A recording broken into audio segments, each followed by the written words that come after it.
ایک بہن نے سوال کیا ہے کہ محترم اگر شوہر اچھے رویے کے ساتھ بات نہ کرے، یعنی تمیز کے ساتھ بات نہ کرے، یعنی ہر وقت بدتمیزی کرتا رہے، ہر وقت ڈانٹتا رہے، پریشان کرتا رہے، تو اس کے لیے بیوی کو کیا کرنا چاہیے؟ تو یہ اس بارے کوئی رہنمائی فرما دیں۔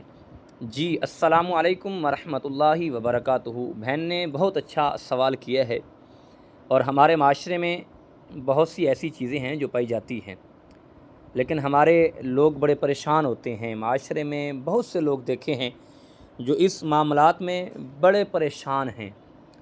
یہ معاملات بڑے سنبھلنے کو نہیں آتے، یعنی گھر اجڑ جاتے ہیں، گھر برباد ہو جاتے ہیں، گھر ختم ہو جاتے ہیں، پریشانیاں بڑھتی جاتی ہیں۔ وجہ کیا ہے کہ ہم نے اس کا ایک طریقہ نہیں دیکھا، ہم نے اس سسٹم کو ایک بار نہیں دیکھا۔ اگر ہم اس سسٹم کو ٹچ کرتے، سسٹم کا ہم ایسا کوئی نظام دیکھتے، تو یہ ہمارے لیے آسانی پیدا ہو سکتی ہے۔ یہ کوئی بڑی بات نہیں ہے۔ دیکھیں، سب سے پہلی تو بات یہ ہے کہ اگر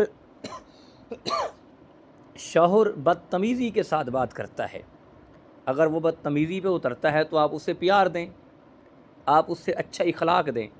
آپ کوشش کریں، جب آپ اسے اچھا اخلاق دیں گے، آپ اسے اچھا پیار دیں گے، تو امید ہے کہ ایک نہ ایک دن تو پھر وہ لوٹ کے آ بھی جائے گا۔ اسے تھوڑی سی تو شرم آ جائے گی کہ یار میں کتنا اس کے ساتھ بدتمیزی کے ساتھ بولتا ہوں، بد اخلاقی کے ساتھ بولتا ہوں، لیکن یہ دیکھیں کتنا میرے ساتھ محبت اور پیار سے بولتی ہے۔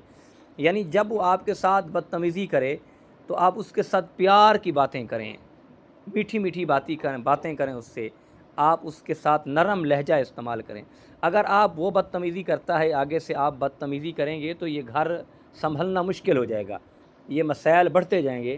اس گھر کو یعنی سنبھالنے کے لیے، گھر میں یعنی مرد اگر بدتمیزی کے ساتھ پیش آتا ہے، تو عورت اس کو نرم دل سے سوچے اور نرم دل کے ساتھ اس کے ساتھ پیش ہے، یعنی نرم بات کرے، اس سے پیار سے بات کرے، اسے وہ ایسا رویہ استعمال کرے کہ اس سے اپنے اندر احساس پیدا ہو، یار دیکھیں میں اس کے ساتھ بدتمیزی کرتا ہوں اور یہ میرے ساتھ کتنی محبت کرتی ہے، اور کبھی نہ کبھی تو ایک دن اسے یہ شرم آ بھی جائے گی۔ اور اگر پھر بھی یہ باز نہیں آتا، تو پھر دیکھیں آپ یہ گھر میں جو بڑے ہوتے ہیں ان کو کہیں، وہ بڑے سمجھائیں انہیں، یار ایسا نہ کیا کر، آخر وہ بھی کسی کی بیٹی ہے، اس سے پیار سے بولنا، اس سے عزت دینا، اس سے اخلاق کے ساتھ بولنا، پیار کے ساتھ بولنا آپ پہ فرض ہے۔ لیکن ہمارے معاشرے میں تو ایسے لوگ ہیں، اگر خامند غصہ کرتا ہے تو بیوی اس سے 2 گنا بڑھ کے غصہ کرتی ہے۔ اسی طرح معاملات بڑھتے بڑھتے یہ گھر ختم ہو جاتے ہیں، حتیٰ کہ باتیں طلاق پر آ جاتی ہیں۔ ہمارے ایک دوست سے اس کا ایسا مسئلہ تھا، یعنی ایک بندہ اس سے بڑا تنگ کرتا تھا، بڑا پریشان کرتا تھا، ہر وقت بدتمیزی کے ساتھ پیش آتا، لیکن وہ جب بھی آتا، وہ آگے ایک رویہ کیا استعمال کرتا، وہ بدتمیزی کرتا، اور وہ اسے کہتا بھائی آپ کو پانی پلائیں، وہ اسے پانی پیش کر دیتا۔ وہ کبھی کہتا، وہ بدتمیزی کرتا آتا تو وہ کہتا آپ بیٹھیں ہم آپ کو پانی پلاتے ہیں، وہ کبھی بوتل لے لیتا، کبھی کوئی چیز کھانے کو لے لیتا۔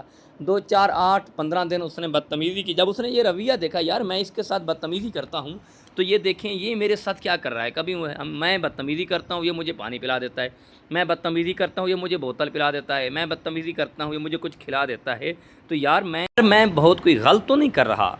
اب میں اس کے ساتھ بدتمیزی کرتا ہوں، اس کے ساتھ میرا رویہ ایسا ہے، لیکن اس کا رویہ ایسا ہے، مجھے اخلاق کے ساتھ بلاتا ہے، پیار سے بات کرتا ہے، لیکن چند دن بعد اس کو اپنے اندر شرمندہ ہوا، وہ یعنی اسے احساس ہوا یار میں اس لہجے میں بات کرتا ہوں، اب دیکھیں وہ اس لہجے میں بات کرتا ہے، لیکن اس سے اللہ نے عقل دے دیا، اللہ نے شعور دے دیا۔ وہ ایک دن پھر آ کے معافی مانگنے لگا، یار مجھے معاف کر دیں، مجھ سے غلطی ہو جاتی تھی، مجھے علم نہیں تھا۔ لیکن ہمارے معاشرے میں ایسے بہت سے معاملات پائے جاتے ہیں، اور کسی کو بنانے کے لیے، کسی کو سمجھنے کے لیے یہ چیزیں استعمال کرنی پڑتی ہیں۔ اگر پھر بھی باز نہیں آتے لوگ، تو پھر بڑوں کو بتائیں، اگر پھر بھی باز نہیں آتے تو پھر اسے سبق سکھانا تو پھر ہر انسان جانتا ہے۔ اور اللہ پاک ہم سب کی حفاظت فرمائے، اللہ ہم سب کے معاملات آسان فرمائے، اللہ ہم سب کے گھروں میں برکتیں اور حلال رزق عطا فرمائے، اللہ پاک سب کی خیر فرمائے، سب کے بچوں کی حفاظت اور خیر فرمائے۔